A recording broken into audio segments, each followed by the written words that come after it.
Quand David est venu me porter sa carabine pour que je fasse un muzzle brake dessus, il m'a demandé de prendre des photos. Son fils voulait savoir comment que ça se faisait un compensateur puis comment c'était installé sur la carabine. Fait qu'au lieu de prendre des photos, j'ai décidé de faire une vidéo. Ça va être plus simple de même, plus simple à expliquer. Fait que voici comment je m'y prends pour installer un compensateur sur une carabine. La carabine, c'est une SIG modèle SRH 970. C'est une carabine que c'est facile d'enlever le canon. Fait que la première étape, c'est de démonter la carabine, puis d'enlever le canon. Puis là, on va le monter sur le tour, puis on va machiner le bout pour faire des filets.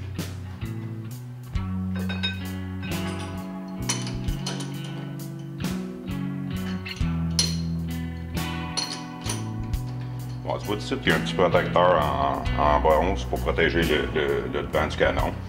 Puis en arrière, le canon il est tenu dans un choc à 4 mâchoires.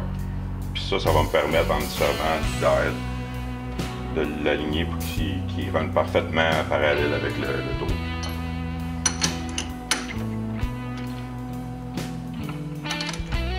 Chaque petite ligne sur le dial, ça représente un demi-millième. Fait que là, le but c'est de l'emmener que ça bouge pas comme ça. Là, on est en dedans d'un demi-millième sur l'alignement du tour.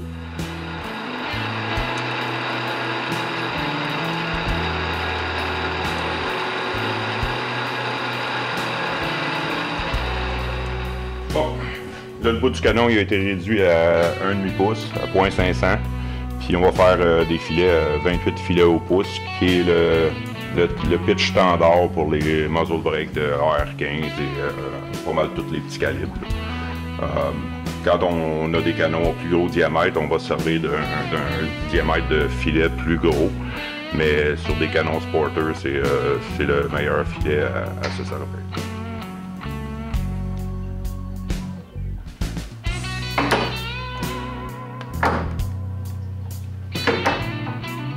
Ça, c'est le gearbox de la machine, c'est ça qui ajuste les différentes vitesses sur l'auto, que ce soit la vitesse de rotation ou la vitesse d'avance du chariot.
Bon, une fois machiné, ça a l'air de ça le bout du canon.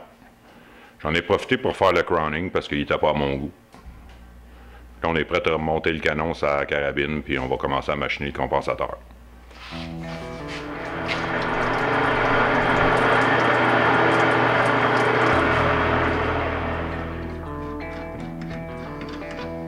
Bon, la première étape pour finir l'installation et la fabrication du muzzle brake, c'est que j'ai tourné un bout de rod d'1,5 pouce, j'ai fait des filets, pareil comme si c'était un canon pour visser le compensateur.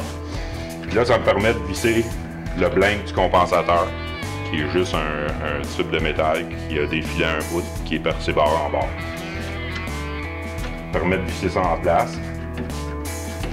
Puis là, je vais pouvoir travailler l'extérieur, puis aussi l'intérieur du bore, en étant certain que tout est parfaitement perpendiculaire sur la machine. C'est comme ça, mais que je visse mon compensateur en place sur le canon, le trou va être centré avec le trou du canon.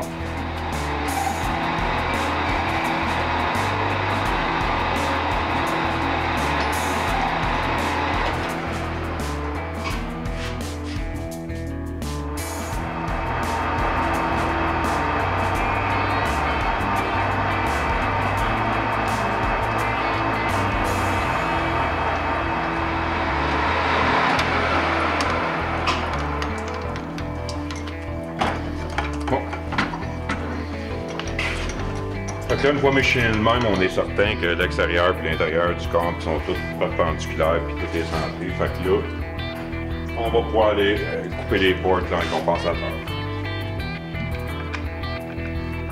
Fait que là, on se retrouve avec un blingue de compensateur qui reste au bout du canon.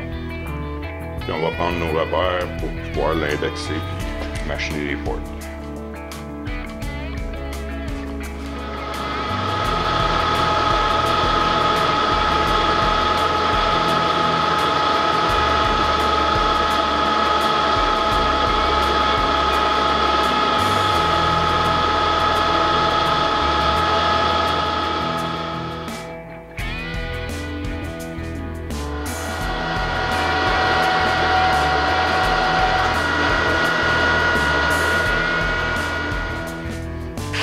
Bon, là, j'ai jamais enlevé ce setup-là dans le tour, fait qu'il tourne encore parfaitement perpendiculaire. Fait que je vais remonter mon compensateur dedans, puis je vais finir l'extérieur, pour que ça soit un peu plus lisse que ça.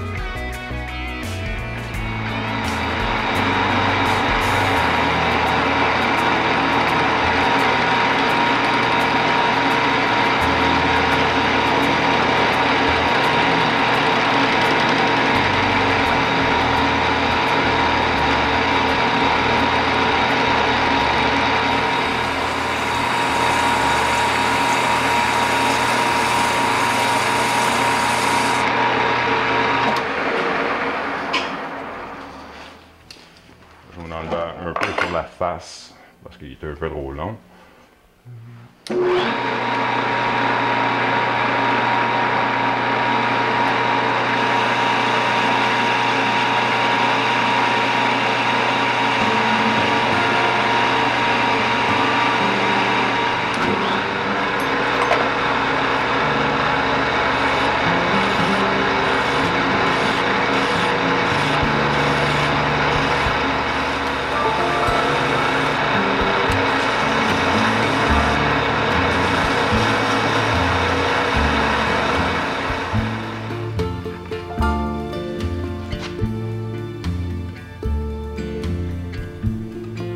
J'ai fait une petite marque au crayon feutre, c'est ça qui va me dire jusqu'à quel point je peux enlever du matériel pour couper l'angle qui va faire matcher le compensateur au canon.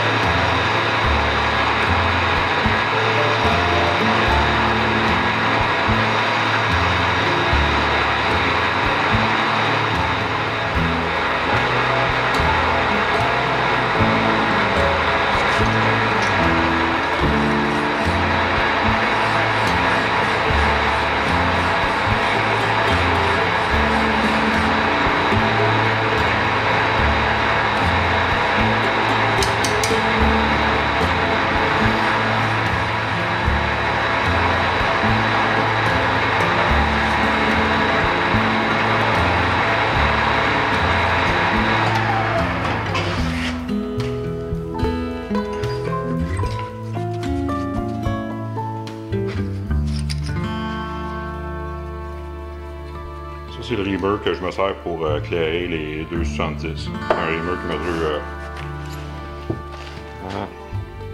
307. Ça veut dire que c'est 30 millièmes au-dessus du diamètre du plomb qui est 277.